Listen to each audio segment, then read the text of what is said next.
ठीक आहे, चालेल, काही हरकत नाही, थोडं महत्वाचं नव्हतं असं. So when court may stay execution. So इथे कोर्ट स्टे ऑफ एक्झिक्युशन कधी करणार आहे, तर स्टे ऑफ एक्झिक्युशन तेव्हा होणार आहे जेव्हा कोर्टाला कुठल्याही प्रकारे पार्टीने रिक्वेस्ट केली, सर स्टे करा एक्झिक्युशन, किंवा कोर्टाला as per their descriptions on own motions. Sir ठीक आहे, if court thinks fit that the court can stay the execution procedure. होऊ शकतं. The court to which a decree has been sent for execution shall, ज्या कोर्टाला इथे decree दिलेली आहे एक्झिक्युशनसाठी, upon a sufficient cause been shown, कुठल्याही प्रकारे काही कारण दिसत असेल तर तो एक्झिक्युशन स्टे करेल, थांबवेल, तिथे पुढे प्रोसीड करणार नाही. Of such a degree for the reasonable time. But execution जे स्टे आणतं किंवा कुठल्याही सूटवर स्टे आणतो आपण, हा परमनंट नसतो, फॉर रिझनेबल टाइम असतो, काही काळापुरता. To enable the judgment data to apply to the court by which the decree was passed. Judgment debtor इथे अनेबल होत आहे की मला अजून काही याच्यामध्ये दाखल करायचंय, ही जी एक्झिक्युशन लागली चुकीची आहे किंवा कुठल्याही प्रकारे, तर तिथे स्टॉप होईल. And apply to the court by which the decree was passed, or to any court having appellate jurisdiction in respect of the decree or execution thereof. किंवा एखाद्या पर्टिक्युलर डिग्रीमध्ये अपिलेट ज्युरिस्डिक्शन आहे आणि तिथे अपील करतोय, जर appeal झाली तरी एक्झिक्युशन स्टॉप होतं किंवा स्टे होतो.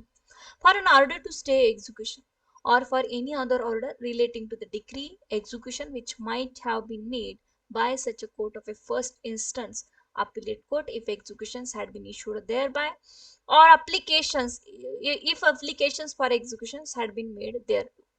जेव्हाही तुम्ही ऍप्लिकेशन्स करताय एक्झिक्युशनला, कोण करणार आहे application, that is degree holder. So degree holder application करणार एक्झिक्युशनला, आणि त्यानंतर इथे जजमेंट डेटार अप्लाय करणार कोर्टाला की एक्झिक्युशन स्टे करा, कारण मी इथे अपील दाखल केली. एक्झिक्युशन स्टे करा कारण की माझ्या अशा काही प्रॉब्लेम्स आहेत, त्यामुळे मी यांना एक्झिक्यूट करून देत नाही. एक्झिक्युशन स्टे करा, माझ्या प्रॉपर्टीवर गव्हर्नमेंटने ऑलरेडी अटॅच केली आहे, तर मी एक्झिक्यूट करून देऊ.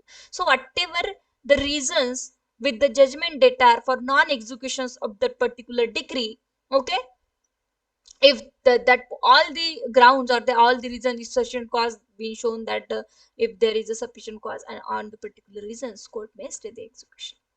Where the property or a persons of a judgment data has been seized, जर एक्झिक्युशनच्या आधी, ठीक आहे की नाही, स्टेच्या आधी एक्झिक्युशन मध्ये जजमेंट डेटाची प्रॉपर्टी सीज्ड करण्यात आली होती, म्हणजेच अटॅच करण्यात आली, and under an execution the court which issued the executions may order the restitution of such a property or discharge of such a person pending the result of the application.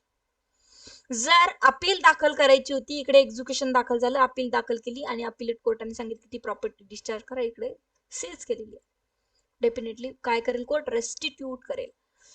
आठवला का section 144, तुमचा झाला की नाही माहिती नाही अजून, ठीक आहे. 144 that is a restitution of the property, प्रॉपर्टीला सोडून टाकेल, कारण कितीही दिवस स्टे राहिला तर ती प्रॉपर्टी काय अटॅच करून ठेवणार नाही एवढे दिवस, ठीक आहे. पण यासाठी जजमेंट डेटारला अप्लिकेशन करावं लागेल की माझी प्रॉपर्टी डिस्चार्ज करा, जर एक्झिक्युशनवर स्टे आणला तर. Power to require a security from or impose a condition upon judgment debtor. But जेव्हाही कधी इथे स्टे लावलेला जातो on the application of the judgment debtor, judgment debtor म्हणतो की ते स्टे करा, whatever reasons there may be. So before making an order to the stay of execution, court एक्झिक्युशनला स्टे करण्याच्या आधी, त्याच्याकडनं रेस्टिट्यूशन ऑफ द प्रॉपर्टी करण्याच्या आधी, प्रॉपर्टी सीज केलेली, अटॅच केलेली रिमूव्ह करण्याच्या आधी, कोर्ट रिक्वायर करणार आहे सेक्युरिटी, की बाबा आज तुझा स्टे करतोय, प्रॉपर्टी सोडतोय, पण कुठे पळून जाणार नाही ना तू, काही कंडिशन अपॉन करून judgment debtor if thinks fit, court thinks fit that, आणि कोर्टाला इथे ऑथॉरिटी आहे, कोर्ट म्हणेल की ह्या सगळ्या कंडिशन रिक्वायर्ड आहे, की तुझी रिस्ट्रिक्शन सोडून जाणार नाही, जेव्हा ही स्टे होईल तेव्हा आमच्या कोर्टात येणार, स्टे खतम, सेक्युरिटी देण्यात येणार, सेक्युरिटीवरच तो इथे स्टे मागू शकतो कोर्टाला.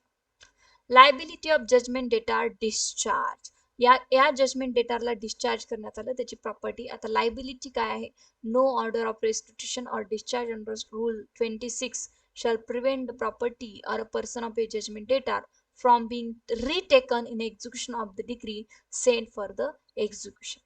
Liability of a judgment debtor discharge, ज्या काही जजमेंट डेटाची प्रॉपर्टी ते डिस्चार्ज करण्यात आली होती, no order for the restitution, परत रेस्टिट्यूट करावे लागेल का, आता काही गरज नाही, ठीक आहे की नाही. म्हणजे यांचा अर्थ काय, या ऍक्च्युली इथे काय म्हणणं आहे यांचं. सपोज आज तुमची प्रॉपर्टी ते रेस्टिट्यूशन मध्ये निघून गेली, म्हणजे सीज केली होती, ती अटॅच केली होती, ती अटॅचमेंट रिमूव्ह केलेली आहे. क्लिअर. मग ही अटॅचमेंट रिमूव्ह केली असेल तर देन पुन्हा एक्झिक्युशन लागलं, ठीक आहे की नाही. तर पुन्हा एक्झिक्युशन लागल्यानंतर इथे त्या प्रॉपर्टीला सीज करण्यात येईल. बट कुठल्याही प्रकारे जर गरज नाही पडली तर मग इथे काय आहे, डायरेक्टली तुम्हाला ती प्रॉपर्टी ऑलरेडी ही रिमूव्ह करूनच आहे, असं होईल. किंवा मग जर तुमची प्रॉपर्टी डिस्चार्ज केली, ती सोडली होती, पण आता एक्झिक्युशन तुमच्या अगेन्स्ट गेलं, जजमेंट डिग्री होल्डरच्या फेवर मध्ये लागलं, तर याची काय लायबिलिटी आहे, ती प्रॉपर्टी ऍज इट इज तशीच वापस देणे. ठीक आहे. येस. त्यानंतर order of court which pass the decree of a appellate court to be binding upon court applied to. Okay. Order of a court which pass the decree, एका कोर्टाने degree pass केली होती ऑफ अपीलेट कोर्ट, ठीक आहे, to be binding upon the court applied to. ज्या कोर्टाने degree pass केली त्यांच्या काही कोर्ट एक्झिक्युशन स्टेच्या ऑर्डर असेल तर ज्या कोर्टाला डिग्री सेंड केली एक्झिक्युशन साठी त्याच्यावर बाउंड. अपिलेट कोर्टाने काही ऑर्डर काढले की खालच्या कोर्टात एक्झिक्युशन सुरू आहे, त्याला स्टे करा, तर बाउंड आहे, त्याला बिचारायला करावंच लागणार. कारण डिग्री त्याची नाहीये, त्याच्याकडे फक्त एक्झिक्युशनच्या कामासाठी आली. मग ज्यांनी पास केली त्यांनी काही ऑर्डर दिल्या तर ते बाइंडिंग आहे त्याच्यावर. आणि अपिलेट कोर्टाच्या ऑफकोर्स सबऑर्डिनेट कोर्टावर प्रत्येक ऑर्डर बाउंडच असतात. Any order of the court by which the degree was passed or of such a court of appeal as aforesaid in relations to the execution of such a decree shall be binding upon the court to which the decree was sent for execution. Clear? खूप सोपं आहे. Stay of execution pending a suit between decree holder and judgment debtor. Stay of execution, stay करायचं execution pending a suit between a decree holder and judgment debtor. जर दुसरीकडे कुठे सूट pending असेल particular प्रॉपर्टीला घेऊन तर स्टे एक्झिक्युशनवर होतो. जसे की अपील पेंडिंग आहे स्टे होतो, तर सूट ही दुसऱ्या पेंडिंग असेल तर स्टे होतो. Where a suit is pending in any court against the holder of the decree of such a court or of decree which is being executed by such a court. So definitely इथे तुम्हाला जोपर्यंत त्या सूटचा निकाल लागणार नाही तर इथे execution pending राहणार आहे, स्टे होणार आहे.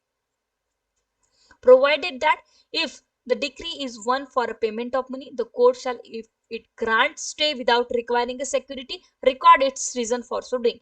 जर फक्त पेमेंट ऑफ मनी साठी असेल तर विदाउट सेक्युरिटी कोर्ट स्टे करू शकतो, बट कोर्टाला रिझन्स द्यावे लागेल की विदाउट सेक्युरिटी का सोडतोय, काही गरज नाही सेक्युरिटीची म्हणून का. सो हे आहे तुमचं स्टे ऑफ एक्झिक्युशन, जे की 26, 27, 28, 29, 30, 31, सॉरी 29 पर्यंत दिले. आता लक्षात कसं ठेवायचं, Wien court may stay execution on the application of party, किंवा स्वतःही करू शकतं जेव्हा अपील पेंडिंग आहे, जेव्हा सूट पेंडिंग आहे, किंवा काही असे कारण आहेत, ठीक आहे की नाही, त्याच्यामध्ये अप्लिकेशन केलेलं आहे एक्झिक्युशन जजमेंट डेटारनी कुठल्याही रिझनेबल ग्राउंडवर, इथे कोर्ट स्टे आणू शकतं. मग त्यामध्ये जजमेंट डेटार जो आहे याच्याकडनं सेक्युरिटी मागून घेतली जाते, त्याची प्रॉपर्टी जर सीज असेल तर त्याला रेस्टिट्यूटही करू शकतं court as per the court discretionary power. Liability काय, जर रेस्टिट्यूट केलेली प्रॉपर्टी, सोडलेली प्रॉपर्टी स्टे झाल्यानंतर कोर्टाला त्यांनी परत द्यावी. मग court pass decree appellate court binding, yes, कोर्टाच्या जो कोर्टाकडे डिग्री पास आता एक्झिक्युशन सुरू आहे तर पहिल्या कोर्ट ज्यांनी पास केली होती, ज्यांनी सूटचं जजमेंट लागलं होतं त्याच्या ऑर्डर बाइंडिंग आहे, अपिलेट कोर्टाच्या बाइंडिंग आहे. त्यानंतर पेंडिंग सूट, जर सूट कुठे पेंडिंग असेल तरीही स्टे केला जातो. This is your stay of execution. Just as a story wise लक्षात ठेवा तुम्ही. तुमची आता सध्या प्रिलिम झाल्यानंतर मी परत तुम्हाला हाऊ टू राईट मध्येही आपण ते डेफिनेटली बघणार आहोत. मॅडम एकच मिनिट, हे फक्त जे आहे ना yes please. Liability of judgment debtor discharge म्हणजे yes yes no just order of restitution, म्हणजे एकदा जर ऑलरेडी डिस्चार्ज केलेली असेल किंवा अटॅच केलेली असेल तर तर काय येस. करायचं, म्हणजे छान एकदा लाईक आता एक्झिक्युशन लागलंय, एक्झिक्युशन मध्ये हा काय झालं की खूप दिवस आता ती प्रॉपर्टी अटॅच करता येत नाही, जजमेंट डेटरने एक अप्लिकेशन केलं, जोपर्यंत स्टे आहे ती प्रॉपर्टी माझी अटॅच करून ठेवू नका, मला यूज करायला द्या सेक्युरिटीवर. मग तो यूज करायला लागेल, म्हणजेच काय, रेस्टिट्यूट केली आहे, म्हणजे आधी ज्या प्रॉपर्टी स्थितीत होती त्या स्थितीत ठेवली आहे. रेस्टिट्यूट म्हणजे परत करणे, ठीक आहे की नाही. परत करणे. सो परत केली. मग या सिच्युएशन मध्ये जेव्हा ही प्रॉपर्टी तुम्हाला परत केली, पण आता एक्झिक्युशन पुन्हा सुरू झालं, स्टे हटला एक्झिक्युशनवरचा, आणि एक्झिक्युशन सुरू झाल्यानंतर जजमेंट डेटाच्या अगेन्स्ट केलं एक्झिक्युशन. आता ही प्रॉपर्टी कोणाला जाणार, डिग्री होल्डरला. Decree holder. बिलकुल. सो या सिच्युएशन मध्ये इथे त्याची काय लायबिलिटी आहे, discharge property with the court, कोर्टाला देऊन टाका, परत रेस्टिट्यूटची देऊ. परत देऊन टाका. यस, त्याची लायबिलिटी. येस, ठीक आहे. मोड ऑफ एक्झिक्युशन काय पद्धती आहे, आता हे थोडासा पोर्शन तुमचा मोठा आहे. Mode of the execution. Decree for payment of मनी.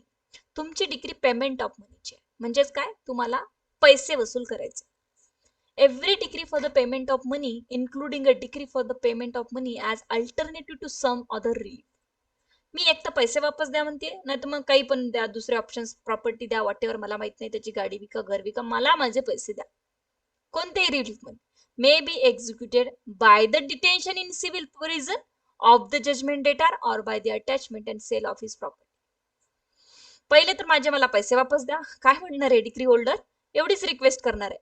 या जजमेंट डेटारनी माझे पैसे परत द्यावे, मनी नाही तर मग अल्टरनेटिव्ह मध्ये रिलीफ द्या. मला पैसे नाही ना त्याच्याकडे, चला मग त्याला अरेस्ट करून टाका, डिटेन्शन मध्ये टाका, प्रिझन मध्ये टाका. ठीक आहे, मग त्यांनी फायदा एखादी प्रॉपर्टी अटॅच करून ती विका, सेल करा आणि मग मला प्रॉपर्टी द्या. So by both way. So जर पेमेंट ऑफ मनीची डिक्री असेल तर त्याचे एक्झिक्युशन मोड काय आहे, तर आता लक्षात ठेवा, प्रिलिम्स वे निघाला. कसं लक्षात ठेवायचं, एक तर त्याला सिव्हिल प्रिझन मध्ये पाठवू शकतो, पहिला आहे जर पैसे देत नसेल. दुसरं त्याची प्रॉपर्टी अटॅच करू शकतो, अटॅच करून सेल करू शकतो. क्लिअर, परत वाचायची पण गरज नाही तुम्हाला, जस्ट असंच लक्षात ठेवायचं. Yes, this is the mode of the execution of the decree for the payment of money. Arrest करा, अटॅच करा, सेल करा, वॉट एव्हर, आम्हाला माहित नाही, पैसे द्या. ठीक आहे, जजमेंट डेटारला. 31 मध्ये decree for a specific movable property. Okay, specific movable property, exactly movable property म्हटलंय आणि त्यातही स्पेसिफिक म्हटलंय. स्पेसिफिक म्हटल्यानंतर काय होतं, रिलीफ अल्टरनेटिव्ह थोडे कमी असतात. तुम्ही माझी, आपण एक कारचा व्यवहार केलाय आणि ती कार मुवेबल आहे, आता ती तुम्ही मला परत देत नाही. मी recovery of mobile specific mobile प्रॉपर्टीचा तुमच्यावर सूट इन्स्टिट्यूट केला, माझ्या फेवर मध्ये जजमेंट लागलं, तरीही तुम्ही प्रॉपर्टी देत नाही. मी एक्झिक्युशन दाखल केलं तुमच्या अगेन्स्ट. आता ती मोबाईल प्रॉपर्टी कोर्ट एक्झिक्यूट कशी करणार, काय पद्धत आहे कोर्टाकडे एक्झिक्युशनची, त्या स्पेसिफिक मोबाईल प्रॉपर्टीचं एक्झिक्युशन करण्याची कोर्टाकडे काय पद्धत आहे अकॉर्डिंग टू द सीपीसी. मी तुम्हाला नेहमी सांगते की सीपीसीने एकूण एक गोष्ट सांगितली. आता जेव्हा तुम्ही शेवटपर्यंत ही ऑर्डर बघाल ना, तर म्हणणार अरे यार हे तर सगळं दिलंय याच्यामध्ये, मी तर उगीच कोर्टामध्ये परेशान होते, एवढे वर्ष झाले, सिनियरला विचार, याला विचार, त्याला विचार. ठीक आहे की नाही. आता decree for a payment of money मध्ये तुम्ही ड्राफ्ट करताना काय काय रेमेडी मागणार आहे एक्झिक्युशन मध्ये, एक तर त्याला अरेस्ट करा, एक तर काय करा, पैसे वापस द्या, नाहीतर त्याची प्रॉपर्टी अटॅच करा, नाहीतर सेल करा, वॉट एव्हर. सो असं नॉलेज कलेक्ट करा. सीपीसी मध्ये ए टू झेड सगळं दिलंय. Where the decree is for any specific movable property or specific movable. इथे सांगितलं की डिक्री जेव्हा एखादी स्पेसिफिक मुवेबल प्रॉपर्टी बद्दल आहे, और शेअरही असू शकतं, because share is also property, specific movable आहे. It may be executed by the seizure. Seize करा, ती प्रॉपर्टी सीज करा, ते शेअर सीज करा, if practicable, of a movable or shares and delivery thereof, किंवा मग सरळ आम्हाला डिलिव्हर्ड करून टाका. आता जर तुम्हाला प्रश्न आला सीपीसी मध्ये काय, की डिक्री स्पेसिफिक मुवेबल प्रॉपर्टीचं एक्झिक्युशन करण्यासाठी कुठल्या प्रकारच्या मोड ऑफ एक्झिक्युशन आहे. क्लिअर, मेन्स मध्ये नेहमी येतात हे प्रश्न. तर तुम्ही काय सांगणार इथे, की सीज करणार पहिले तर आम्ही, त्यानंतर शेअर्स आणि मुवेबल डिलिव्हर्ड करण्याची मागणी करणार to the party to home it has been adjusted. ज्यांच्या अगेन्स्ट आणि ज्यांच्या फेवर मध्ये इथे न्याय लागलेला आहे, ज्यांच्याकडनं न्याय निवड लागला आहे, त्यामध्ये or to such a persons as he appoints to receive delivery on his behalf.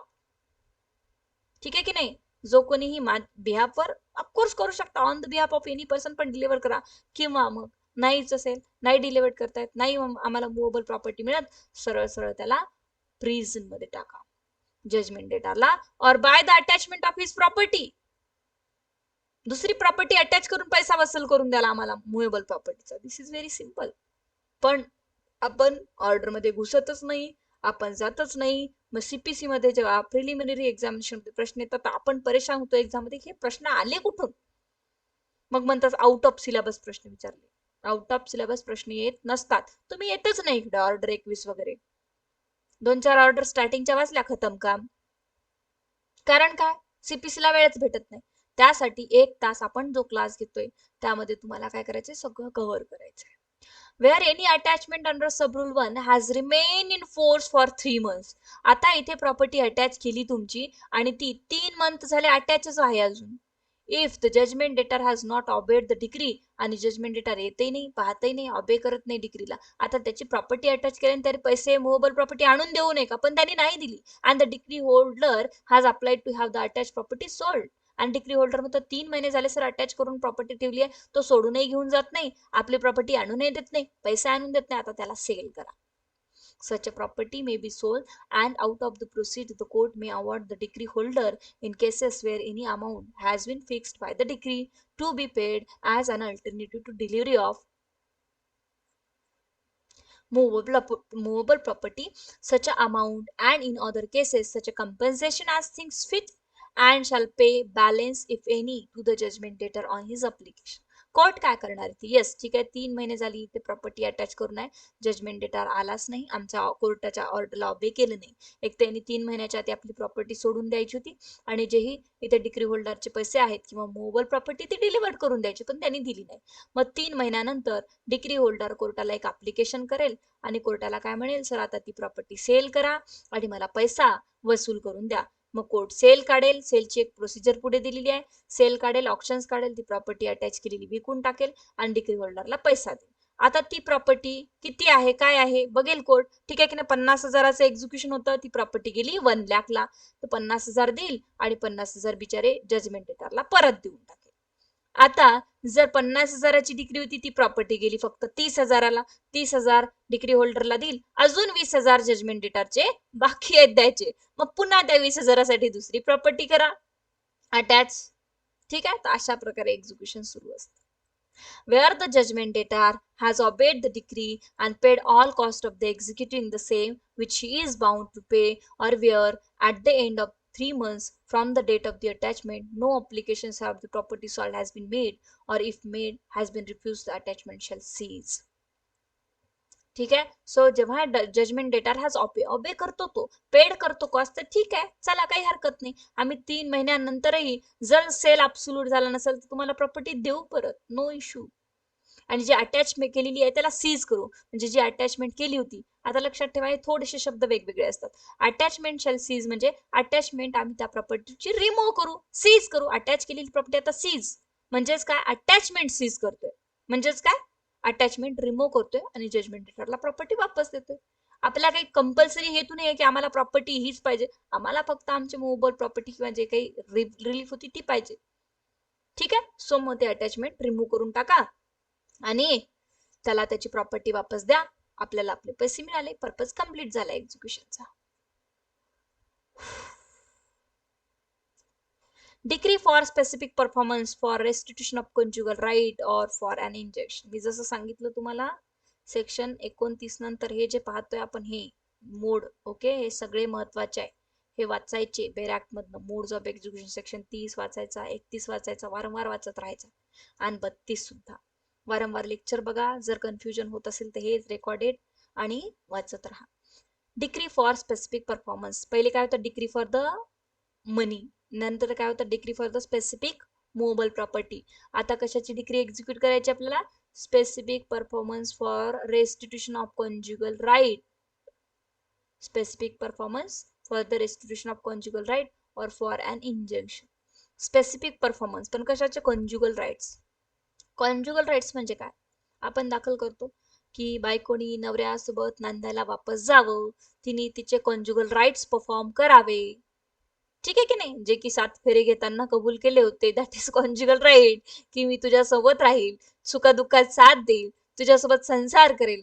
पण आता ती निघून गेली माहेरी, नवरा म्हणतो गेलोय आणायला, 4 वेळ येत नाही, म्हणून नवरा एक अप्लिकेशन दाखल करतं, that is application for the restitution of conjugal right, बायकोनी माझ्या घरी नांदायला यावं.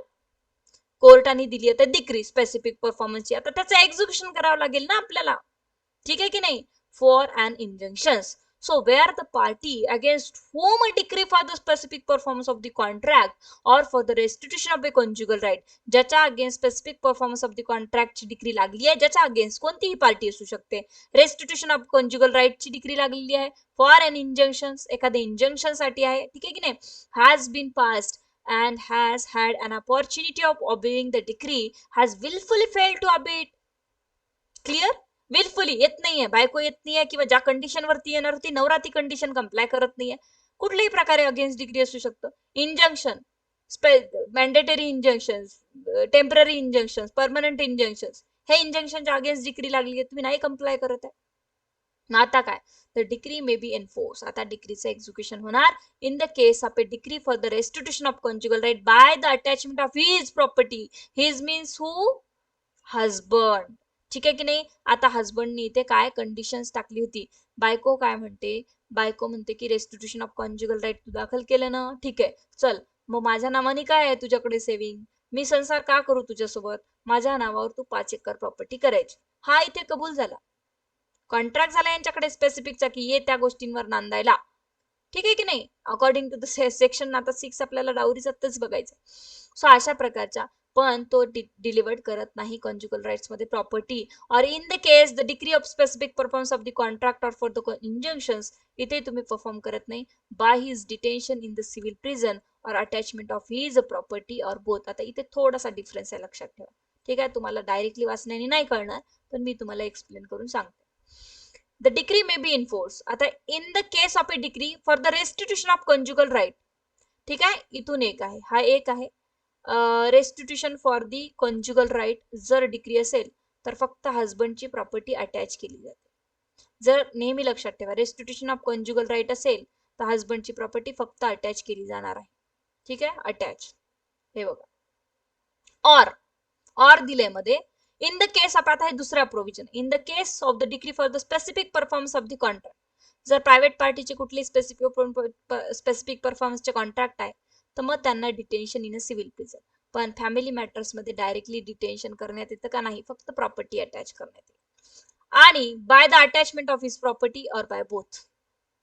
दुसरे मॅटर्स असतील कुठलेही कॉन्ज्युगल राईट सोडून, तर त्याच्यामध्ये अरेस्टही होते, अटॅचमेंटही होते. अरेस्ट किंवा अटॅचमेंटही होऊ शकते, पण रेस्टिट्यूशन मध्ये फक्त अटॅच होणार, नवऱ्याला अरेस्ट होणार नाही. क्लिअर. हे प्रश्न येऊ शकतो.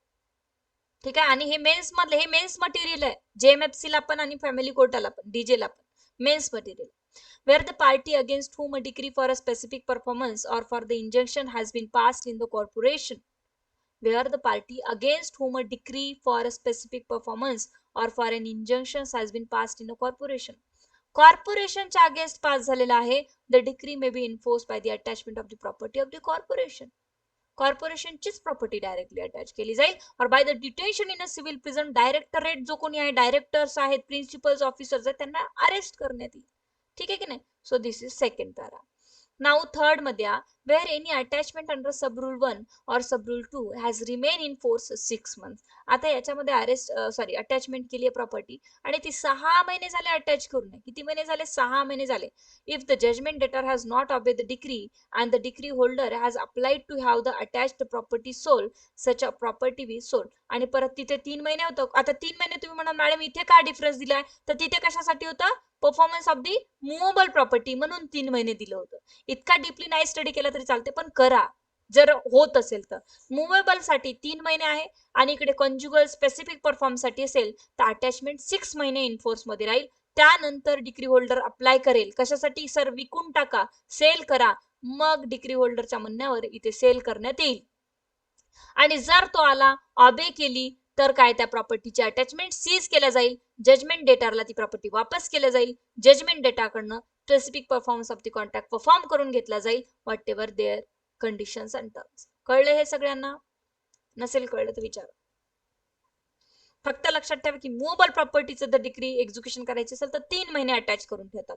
Specific performance, restitution of conjugal right किंवा इंजंक्शनच्या डिग्रीज आहेत त्यामध्ये 6 महिने वाट पाहावी लागते की जजमेंट डेटा येईल, ऑबे करेल, नाही आला तर 6 महिन्यानंतर सेल करा. पण तेही कोर्ट मनानी करणार नाही. डिग्री होल्डरला एक अप्लिकेशन करावं लागेल की सर आता सेल करा. मग सेल केली तर सेल लगेच अब्सोल्यूट होत नसतो, पुन्हा थोडी वाट पाहायला जाईल 6 महिन्यापर्यंत, म्हणजे 2-3 दिवस वगैरे किंवा 2-3 दिवस आधी. त्या 6 मंथच्या पिरियड मध्ये जर जजमेंट डेटा आला, त्यांनी ऑबे केलं, तर ती अटॅचमेंट रिमूव्ह करून टाकलं जाईल. सीजचा अर्थ इथे रिमूव्ह आहे आणि विषय संपला. एक्झिक्युशन करायचं काम पडलं नाही, कारण जजमेंट डेटार प्रॉपर्टीचे जे स्पेसिफिक परफॉर्मन्स, जे काही कंडिशन्स होते ते मान्य आहे त्याला. Where a decree for the specific performance of the contract or for the injunction has not been obeyed by the court in lieu of the additions to all or any of the process aforesaid, direct that the act required to be done may be done so far as practicable by the decree holder or some other persons appointed by the court at the cost of the judgment debtor, and upon the act being done expenses incurred may be ascertained in such a manner the court may direct and may be recovered as if they were included in the decree. हे जे specific परफॉर्मन्सचे इथे salt किंवा obey नाही करत आहेत तर मग not ऑबेड, तर हे जे ऍडिशन्स मध्ये जे काही प्रोसेस करण्यात येत आहे त्या प्रोसेस सगळ्या इथे जजमेंट डेटाच्याच पैशाने होणार आहे. म्हणजे तुमची प्रॉपर्टी अटॅच केली, तुमची प्रॉपर्टी सेल केली, तर सेल करण्यासाठी ऑक्शन करण्यासाठी जो काही खर्च आला तर त्या प्रॉपर्टीतनच वसूल होणार आहे, त्या प्रॉपर्टीतनं रिकवर करण्यात येणार.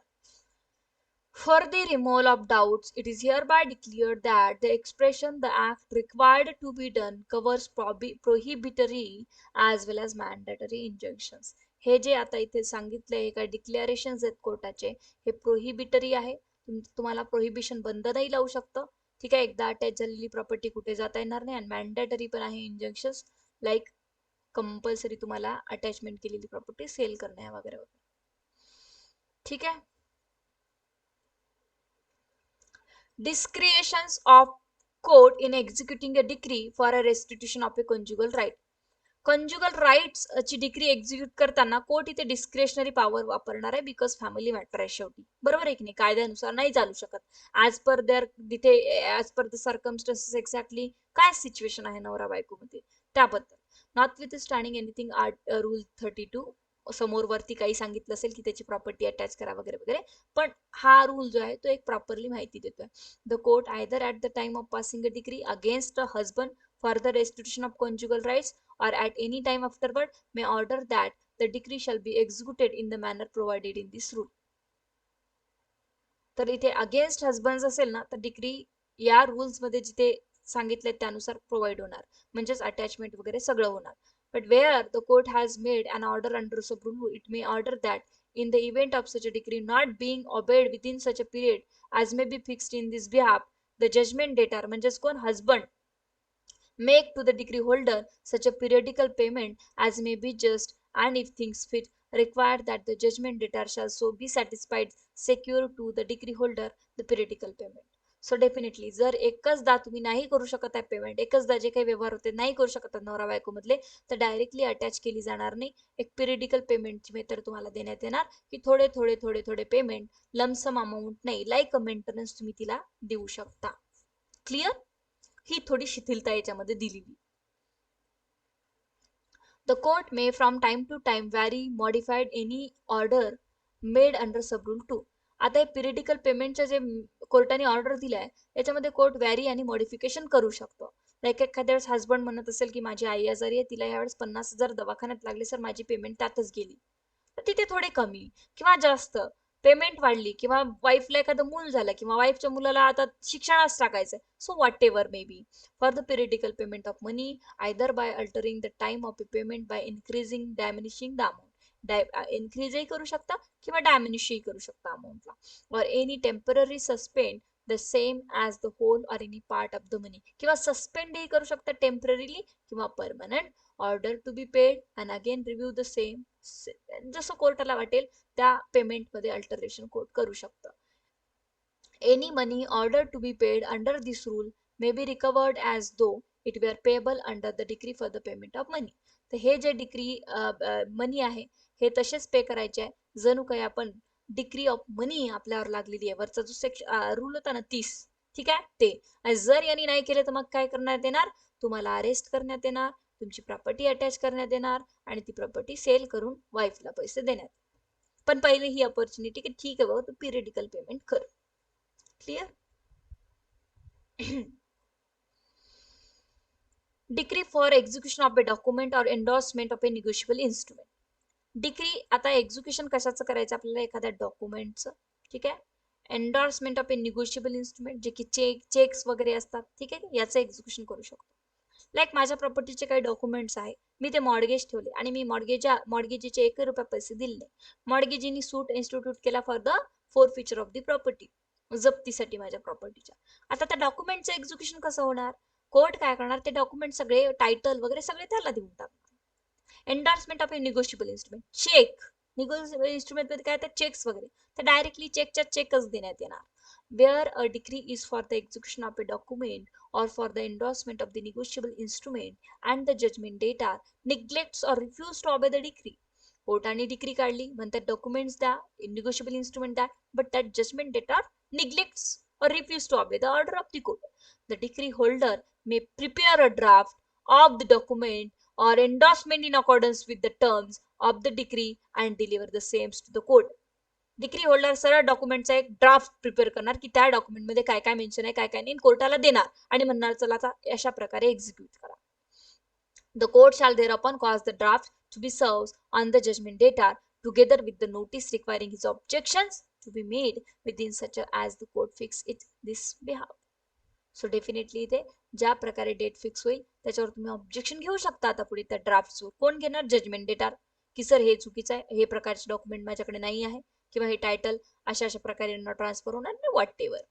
So where the judgment debtor objects to drop, his objection shall be stated in writing within such a time, and the court shall make such order approving or altering the draft as it thinks fit. तर जो काही draft केलेला आहे त्याच्यावर judgment of course judgment debtor of course objection घेणार, writing within such a time, आणि time मध्ये objection घेतल्यानंतर त्यावर आर्ग्युमेंट सुरू होणार. The decree holder shall deliver to the court a copy of the draft with such alterations if any as the court may have directed upon proper stamp. आता हे stamp वगैरे हे दिलेलं आहे आणि कशा प्रकारे राहणार ते दिले, सी डी जज of the court or as the case may be. ठीक आहे, हे ड्राफ्ट वगैरे राहणार आहे असं की कुठल्या प्रकारचं डॉक्युमेंट अटॅच करायचं वगैरे वगैरे. तितकं काही वाचू नका, खूप वाचणंही एकदम योग्य नाही, म्हणजे जे महत्वाचे तेच करा. हे महत्वाचे, that is rule 35 decree for immovable property. ठीक आहे, आता बघूया इमोबल प्रॉपर्टीचं इथे डिक्रीचं एक्झिक्युशन कसं होणार. Immovable property means land house, आणि त्या लँडला हाऊसला एक्झिक्यूट करायचंय, म्हणजेच काय अटॅच करायचे, सेल करायचे. Where a decree is for the delivery of any immovable property, possessions thereof shall be delivered to the party to whom it has been addressed. ज्या पर्सनच्या against इथे adjudications लागलेला आहे, or to such a person as he appoints receiver receives delivery on his behalf. किंवा तुम्ही दुसऱ्याला सांगितलंय की तुम्ही इथे डिलिव्हरी रिसीव्ह करा, if necessary by removing any persons bound by the decree who refuses to vacate the property. Definitely एखाद्या प्रॉपर्टीवर कोणी राहत असेल ना, तर आपण त्याला बाउंड पण करू शकतो एक्झिक्युशन मध्ये की आत्ताच्या आत्ता निघायचे. लाईक माझं घर एक्झिक्युशन मध्ये लागलंय, माझ्या घरी रेंटनी किरायदार राहतात, कोर्टचे ऑफिसर येतील आणि सरळ सांगतील की ही जागा खाली करा, आम्ही कोर्टाच्या आदेशानुसार इथे एक्झिक्युशन दाखल करतोय. Where a decree is for the joint position of immovable property. Okay, आता जी डिक्री एक्झिक्यूट करायची त्याच्यावर जॉईंट पोझिशन आहे, दोन भावांचं. Such a possession shall be delivered by affixing a copy of the warrant in some conspicuous place on the property and proclaiming by beat of drum or other customary mode at some convenient place the substance of the decree. स्पष्ट म्हटल्यात गेले इथे की जी decree आपल्याला इथे जी property immovable attach करायची ती joint property आहे, joint फॅमिलीची property असेल तर काय करायचं, कॉन्स्पिशियस पार्टवर जिथे प्रॉपर्टी आहे तिथे चिटकवा नेऊन, काय की आम्ही ही प्रॉपर्टी एक्झिक्यूट करतोय, अटॅचमेंट आणि सेलला लागलेली आहे through the order of the court, असा वॉरंट चिटकवा. बीट ड्रम, आधी एक डफडी वाजवायचे खेड्यापाड्यांमध्ये की ही प्रॉपर्टी अटॅचमेंटला लागलेली आहे, हो समथिंग समथिंग. पेपर प्रोक्लेमेशन्स द्या, अशा प्रकारे तुम्ही त्यांना कळवा की तुम्ही जी जॉईंट फॅमिली प्रॉपर्टी आहे ती या पर्टिक्युलर माणसाच्या अगेन्स्ट तुमच्याच फॅमिली मधल्या एक्झिक्युशनला लागली आहे. This is a mode and methods for the execution, जे की कोर्टाला करायचे ते काम. Where possession of any building or enclosure is to be delivered and the person in a possessions being bound by the decree does not afford free access. जे काही इथे position आहे any building or enclosures to delivery, तर definitely जो कोणी इथे execute करायला जातोय त्याला इथे फ्री ऍक्सेस द्यायचा, इन द सेन्स की आपण सीआरपीसी मध्ये पाहतो अरेस्ट करायला गेल्यावर पोलिसांना आतमध्ये घरात घुसण्याची ऑथॉरिटी आहे. तसंच इथे एखाद्या बिल्डिंग मध्ये काही प्रॉपर्टी अटॅच किंवा बिल्डिंगच अटॅच करायचे तर त्या बिल्डिंगवर तुम्ही सरळ जाऊ शकता. Does not offer free access the court through its officer. Directly कोणी जाऊ शकते, कोर्टाचा वॉरंट पाहिजे. May after giving a reasonable warning and facilities of any women not appearing in the public according to the customs. कुठल्या section मध्ये आहे हे, section 55. हे सगळी प्रोसिजर झाली की नाही आपली, कशी अटॅच करायची property immovable, after not after the sunset, before the sunrise. Okay.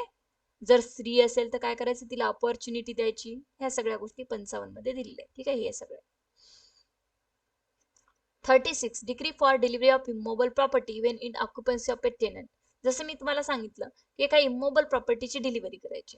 Okay, माझी रेंटनी प्रॉपर्टी आहे, मी ओनर आहे, रेंटेड वर आहे, टेनंट तिथे राहतात. आता टेनंटला सांगा की बाबा तुम्ही लवकरात लवकर इथनं घर खाली करा, प्रॉपर्टी अटॅचमेंटला लागली. Where a decree is for the delivery of immovable property in the occupancy of tenants or other person entitled to occupy the same and not bound by the decree to relinquish such a occupancy, the court shall order a delivery to be made by the affixing a copy of the warrant in some conspicuous place or the property. Definitely तिथे परत conspicuous पार्टवर चिटकवली जाणार की ही property खाली करा, ही अटॅचमेंटला लागली आहे. Proclamation द्या पेपरमध्ये, बीट ड्रम करा कस्टमरी मोडनुसार आणि कन्व्हिनियंट प्लेसवर तुम्ही प्रॉपर्टीच्या अटॅचमेंट लावली आहे असं इथे तुम्ही सांगू शकता. ठीक आहे.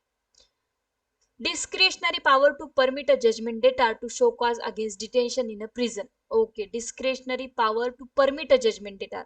कोर्टाचे डिस्क्रिशनरी पॉवर आहे. जर इथे जजमेंट डेटाला काय करायचंय, अरेस्ट करायचं असेल, डिटेन्शन मध्ये टाकायचं असेल, शो कॉज, की इथे शो कॉज नोटीस कोर्टाला द्यावी लागते. कोर्ट विचारणार जजमेंट डेटारला की जजमेंट डेटार साहेब, एक तर तुम्ही इथे येऊन एक्झिक्युशनला कॉपरेट करत नाही, आम्ही दिलेला ऑर्डर मान्य करत नाही, अबे करत नाही, जे काही डिक्री होल्डरला द्यायचे पैसे पाणी वॉटेवर जे काही रिलीफ कोर्टाने ग्रांट केली आहे डिक्रीमध्ये ते तुम्ही देत नाही, मग का आम्ही तुम्हाला अरेस्ट करू नये, आम्ही तुम्हाला का अरेस्ट करू नये हे सांगा. So that's why show cause notice द्या. कधी हे situation only in the detention. Property attach करताना शो कॉज नाही गरज, फक्त डिटेन्शन मध्ये अरेस्ट करताना, बिकॉज सिव्हिल मॅटर आहे, एक लास्ट ऑपॉर्च्युनिटी त्याला देऊया की कारण सांग तुला आम्ही का अरेस्ट करू नये. आता कारणच नाही उरले, तू complies करत नाही ऑर्डरला. Notwithstanding anything in this rule where an application is for the execution of a decree for the payment of money by the arrest and detention in civil prison of the judgment debtor who is liable to be arrested in pursuance of the applications, the court shall instead of issuing the warrant for his arrest, civil matter आहे, directly arrest warrant पाठवणार नाही, पहिले issue notice करेल, calling upon him to appear before court on the day so specified in the notice, show cause why he should not be committed into the prison, civil prison. Direct warrant नाही पाठवत आहे तुला, direct अरेस्टचा, तुला एक notice पाठवतो, ये आणि सांग की आम्ही तुला अरेस्ट का करू, तुझ्याकडे काही रिझन आहेत का. मग नंतर warrant, provided that such a notice shall not be necessary if the court is satisfied by the affidavit or otherwise that with the object and effect delaying the execution of a decree, the judgment debtor is likely to abscond or leave the local limits of the jurisdiction of the court. He notice देणे compulsory नाही आहे, because discretionary power आहे, शाल म्हटलं नाहीये. कधी कधी court notice without notice त्याला डायरेक्टली अरेस्ट करू शकतात, जर तो local limits of the court सोडून पळून जाण्याच्या तयारीत असेल. असं ऍफिडेव्हिट डिक्री होल्डरनी दिलं, डिक्री होल्डर म्हणतो सर तो पळून जाणार आहे, लवकरात लवकर त्याला अरेस्ट करा, मी अप्लिकेशन करतो अरेस्टचं विथ ऍफिडेव्हिट, काही खोटं नाहीये माझ्या अप्लिकेशन मध्ये, मी शपथपत्र देतो सर की तो पळून जाणार आहे. मग अशा सिच्युएशन मध्ये काय होईल, त्याला लवकरात लवकर अरेस्ट करण्यात येईल, नोटीस देण्यात येणार नाही. आलं लक्षात. Where appearance is not made in obedience to the notice, the court shall, if the decree holder so require, issue a warrant for the arrest of the judgment debtor. मग अशा प्रकारे नोटीसलाही ओबिडियन्स करत नसेल, तो नोटीस पाठवल्यावरही कोर्टात appear होत नसेल, then court आता अरेस्ट वॉरंट पाठवणार आहे. ठीक आहे, किती राहिले, 40 पर्यंत, 40 खूप मोठे आहेत. पुढे या. 38 warrant for arrest to direct a judgment debtor to be brought up. Warrant for arrest to direct a judgment debtor to be brought up. Every warrant for the arrest of the judgment debtor shall direct the officer entrusted with its execution to brings him before the court with all convenient speeds, unless the amount which has been ordered to pay, together with the interest thereon and the cost if to which he is liable, be sooner paid. जे काही warrant अरेस्टचे दिलेले आहे तर त्याने जर amount paid केला तर त्याला अरेस्ट करण्यात येणार नाही. ठीक आहे, हे सेक्शन मध्ये पाहिलं. सबसिस्टन्स अलाउन्सेस आहे, हे जे अलाउन्सेस आहे तर जेव्हा इथे अरेस्ट केलं जातं एक्झिक्युशन मध्ये तर डिक्री होल्डरला सगळा खर्च करावा लागतो. डिक्री होल्डर याचे अरेस्टचे चार्जेस भरणार तरच इथे सेक्शन 57 मध्ये दिले सबसिस्टन अलाउन्सेस, तरच इथे डिग्री होल्डरला अप्लिकेशन करता येतं. हे घ्या सर त्याचे अरेस्टचे पैसे. कोर्ट आणि गव्हर्नमेंट खर्च करणार नाही सिव्हिल मुद्द्यांमध्ये, सिव्हिल दाव्यांमध्ये. उगीच त्याला जेलमध्ये पोचणार नाहीये गव्हर्नमेंट खाऊ घालून. डिग्री होल्डर जेव्हा पैसे देईल तेव्हाच इथे त्याला अरेस्ट करण्यात येणार आहे. Proceeding on appearance of a judgment debtor in obedience to notice or after arrest. Proceeding काय आहे? अपीरन्स जर झाला जजमेंट डेटार, ठीक आहे, किंवा अरेस्ट करून आणलं त्याला कोर्टासमोर, किंवा नोटीसवर आला show cause. So when a judgment debtor appears before the court in obedience to the notice issued under section rule 37 or is brought before the court after being arrested in execution of a decree for the payment of money, the court shall proceed to hear the decree holder and take all such evidence as may be produced by him in support of his application. पहिले court इथे judgment decree होल्डरला ऐकून घेऊ की ठीक आहे, तो आला, आता तुझं म्हणणं काय सांग. An execution for the execution shall then give the judgment debtor an opportunity showing cause why he should not be committed in the civil prison. नंतर जजमेंट डेटरला विचारेल की बघ त्याचं असं म्हणणं आहे, एक्झिक्युशन करून द्या किंवा प्रॉपर्टी द्या, अटॅचमेंट करा, पैसे द्या. मग हे जर तू करून देत नाहीये तर मग आम्ही तुला का अरेस्ट करायचं नाही. जर द्यायचं असेल करून तर दे, नाही तर मग अरेस्ट करतो. Pending the conclusion of the inquiry and the court may in its discretion order the judgment debtor to be detain in the custody. जर तयार नसेल आता समोर सुद्धा तर त्याला कस्टडीमध्ये टाकणार. Okay, or release him on a furnishing the security for satisfaction of the court for his appearance where required. जर तो म्हणत असेल की सर हे एक्झिक्युशन मध्ये प्रॉपर्टी पैसा मी देतो, मला थोडा वेळ द्या, तर त्याला सेक्युरिटीवर सोडूनही देऊ शकतात. Okay, yes. Upon the conclusion of the inquiry under sub rule 1, the court may subject to the provision of section 51 and to the other provisions make an order for the detention of a judgment debtor in the civil prison and shall in the event cause him to arrest in he is not already under the arrest. So definitely securityवर सोडलं तुम्हाला, arrest नाही आहे तुम्ही, पण परतही तुम्हाला arrest करू शकतात जर सेक्युरिटीवर सोडलं तर. Provided that in order to give such a the judgment debtor an opportunity of satisfying the decree, the court may before making the order of detention leave the judgment debtor in custody of an officer of the court for the specified period not exceeding 15 days, or release him on his furnishing security to be satisfaction of the court for his appearance at the expiration of specified period if the decree has been not sooner satisfied. जेव्हा इथे order देणार आहे judgement डेटरला की opportunity की satisfied करा तुम्ही decree, the court may before making an order, ही order देण्यासाठी म्हणजे डिटेन्शनची ऑर्डर देण्यासाठी त्याला काय शो कॉज आहे, तुला अरेस्ट करण्याच्या आधी आम्ही ऑथॉरिटी देतोय ऑपॉर्च्युनिटी की सांग काय कारण आहे. Leave the judgment debtor in a custody of an officer, एका ऑफिसरच्या कस्टडीमध्ये तोपर्यंत त्याला ठेवण्यात येऊ शकतं. Okay, for the specified period not exceeding 15 days, 15 दिवसासाठी. ठीक आहे, तू जेलमध्ये नाही पाठवत, तुला इकडे पाठवतो, लाईक दॅट.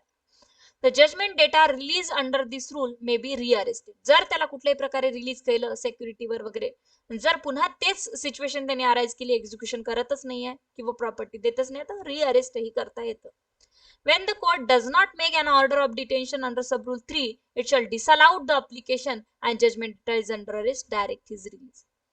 कुठल्याही प्रकारे does not make an order detention, जर कोर्टाला वाटलं की जजमेंट डेटर बरोबर आहे, जजमेंट डेटर खरा आहे, डिग्री होल्डर खोटा आहे, तर कोर्ट इथे अरेस्ट करणार नाही. डिटेन्शनच्या ऑर्डर अप्लिकेशनला डिसअलाउड करेल. कुणाच्या अप्लिकेशनला डिसअलाउड करेल? डिग्री होल्डरच्या. So this is just a simple process. इतकं तुम्हाला प्रिलिम्स मध्ये वगैरे विचारत नाही, पण लक्षात असू द्या. ठीक आहे. So attachment of the property. आता प्रॉपर्टी कशी अटॅच करायची हे आपण उद्या बघणार आहोत, हा पोर्शन. ठीक आहे. एक्झिक्युशन काय काय करायचं, मोबाईल प्रॉपर्टीचं, मनीचं, इमोबल प्रॉपर्टीचं, मग अरेस्ट कसं करायचं, ओके, डिग्री होल्डरनी पैसे भरायचे, पैसे नाही दिले तर त्याला शो कॉज द्यायचं, हे सगळे कुठे आहेत आपल्या या सिच्युएशन या प्रोव्हिजन मध्ये झाले आहे. देन आता 41 पासून how to attach the property आणि किती दिवस अटॅच करून ठेवायची ही प्रोसिजर उद्या आपण पाहणार आहोत.